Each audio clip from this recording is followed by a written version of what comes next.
Ils sont fâchés. Parce que tu vas fâcher tout le monde. Ton comportement, ton attitude.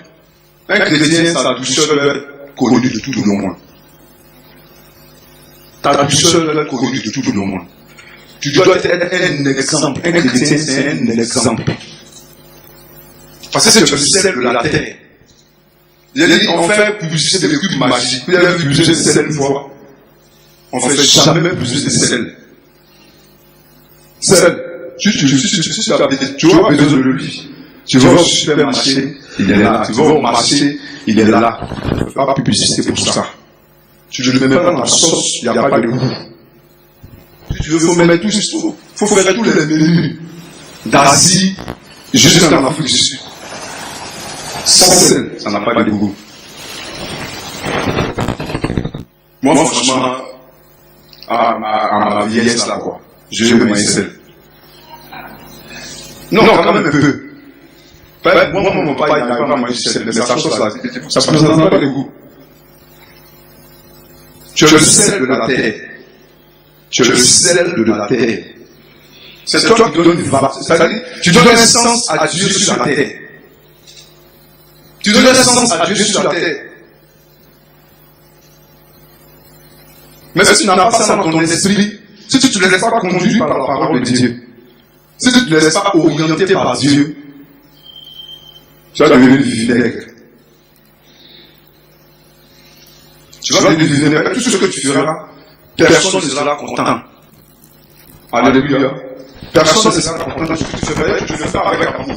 Tu le fais mal d'ailleurs. Et puis tu fais quand on te voit et quand on te regarde.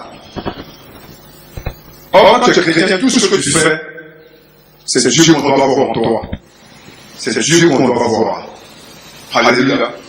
C'est comme moi, souvent, c'est quelqu'un qui passe, il voit le nom, ça veut dire, je suis à la file de l'église, de l'église, pas de la file de machin, mais de la file de l'église, il y a la tête du pasteur et puis sur l'épouse. C'est l'église de Jésus. C'est l'église de Jésus-Christ. Donc tu mets l'église évangélique tant. Programme, un point. Moi, à mon sens, c'est comme ça ça doit se faire. Mais mettre l'image du pasteur, de sa femme, sur le cœur de l'église, vraiment ça me fait bizarre. Ça c'est une parenthèse. On va prendre la Bible dans la Bible de Romains. Romains chapitre 14, verset 10. Je lis. Mais toi, pourquoi juges-tu ton frère? Ou toi, pourquoi méprises-tu ton frère? Puisque nous comparaîtrons tous devant le tribunal de Dieu. Verset 12. Et ainsi chacun de nous rendra compte à Dieu pour lui-même. Amen. Chacun de nous rendra compte à Dieu pour lui-même. Chacun va rendre compte à Dieu pour lui-même. C'est-à-dire qu'au jour du jugement, chacun aura un panier sur sa tête avec toutes ses actions devant le Seigneur pour aller rendre compte. Chacun va aller rendre compte pour lui-même. Donc si tu sais ça, il faut laisser les jugements, il faut laisser les critiques, il faut laisser... C'est-à-dire toi-même tu es en train de t'embaumer. C'est-à-dire que tu t'embaumes de mal et tu t'attires vers l'enfer. Parce que c'est pas sûr que tu as le paradis avec tout ce que tu es en train de faire. Tu critiques. Tu amènes les gens à critiquer. Alléluia. Tu amènes les gens à parler mal des uns et des autres. Toi, tu as le point focal. Ça veut dire que tu parles et puis tu envenis. Tu choisis les gens. Et puis tu commences à se propager dans toute l'église, dans toute la vie. Tu n'es pas un chrétien. Un chrétien doit s'éloigner de ces choses-là. Éloigne-toi un peu, et puis tu verras. Jésus a dit à Simon, éloigne-toi un peu. Éloigne-toi un peu de terre. Il faut que tu aies la pensée du ciel pour prospérer. Il faut que tu aies la pensée du ciel pour que ton village se produise. Il faut que tu aies la pensée du ciel pour que ta bénédiction arrive. Parce que quand tu as la pensée de Dieu, tu attires la faveur de Dieu vers toi. Tu n'as pas la pensée de Dieu, mais tu éloignes la faveur de Dieu. Marche dans les voies, dans les pas, dans l'obéissance, dans la soumission à Dieu. Et puis tu vas voir, tu vas t'éloigner un peu de terre. Parce que ça, c'est éloigné. Moi, je suis éloigné vraiment. Parce que je suis très loin maintenant. J'ai déménagé, je suis vraiment dans un coin bien. Parce que moi-même, il y a longtemps, hein, quand je parle souvent avec le pasteur, il y a du monde dans ma vieillesse là. C'est au bord de la lagune. Mes enfants sont de jouer, un pirogue, je suis la pirogue là-haut. Vous voyez qu'à présent, ils vont, ils quittent ils vont au camp David. Ils sont allés dans la pirogue avec un chasuble, un borsal, et puis une pêche. Sont des pêches, c'est la vie. Moi, c'est ma vieillesse. Que Dieu soit béni. Amen. Donc, éloigne-toi un peu de terre. Change un peu de mentalité. Change de vie. Parce que quand tu es né de nouveau, tu as changé de vie. Tu n'es plus le même. Ne sois pas comme Nicodème. Tu es resté le même. Parce qu'il n'a pas changé, il n'a rien compris dans ce que Dieu avait demandé. De ce que Dieu lui avait demandé. Mais toi qui as la pensée de Dieu, quand Dieu te demande de changer de vie, quand Dieu te dit, naître de nouveau, il faut naître de nouveau. Accepte Jésus comme ton Seigneur et ton Sauveur personnel. Marche dans la voie du Seigneur. Éloigne-toi des œuvres mortes. Tu n'es pas un homme mort, tu es un homme vivant. Tu as en toi l'esprit de vie. Donc pourquoi pratiquer les œuvres mortes? Les œuvres mortes, c'est ce qu'on pratique.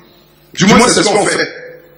Parce que tu fais tous les jours, et puis tu ne te dépends pas, alors tu es pratiquant, tu pratiques le péché.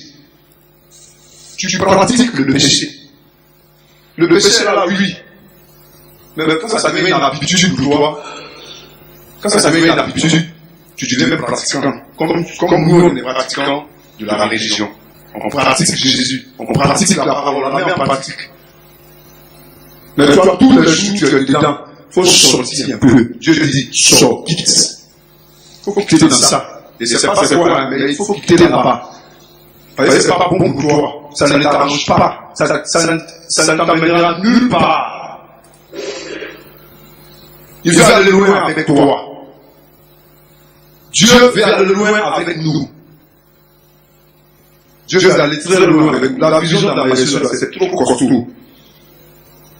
C'est assez pour être à la maison et puis parler à Dieu. Seigneur, il faut me révèle-moi la vision de la communauté dans laquelle je suis, j'appartiens. Révèle-moi pour que je sache comment on me conduit. Je vous l'assure. Vos vies vont changer. Vos vies vont changer. Vous allez servir avec zèle. Pas un zèle à l'air, mais un vrai zèle. Dans le zèle que tu es en train de pratiquer, vous allez voir. La Bible dit celui qui, Somme 22, verset 6 dit ceci, celui qui tourne ses regards vers le Seigneur, son visage est rayonnant de joie. Alléluia. Ceux qui regardent tourner vers l'Éternel, leur visage est rayonnant de joie. Et sur leur sentier brillera la lumière. Si tes regards sont tournés vers le Seigneur, si tu te laisses orienter par Dieu, si tu t'éloignes un peu, il a dit un peu, il a dit à Simon, éloigne-toi un peu. Parce que Dieu, c'est pas un magicien, c'est pas un marabout, et puis un coup d'éclat, non. Un peu, éloigne-toi un peu, le laisse là, il va le faire. Donc éloigne-toi un peu. Il faut sortir un peu du carcan dans lequel tu sors un peu de là-bas. Et puis tu vas voir la fidélité, la manifestation de la puissance de Dieu. Alléluia. Parce que Dieu est puissant quand il se manifeste. Il est très puissant. Moi je sais de quoi je parle. Dieu est très puissant quand il se manifeste. Alléluia. Laissons un peu nos pensées, nos raisonnements. On dit sémence matinale. J'actualise sémence matinale. Depuis qu'on a commencé la sémence matinale, on l'a annoncé ici. On va voir que on va voir 4, 5, 6 personnes. Quand on a fini, tout le monde vient. C'est un programme de l'Église. Amen. C'est un programme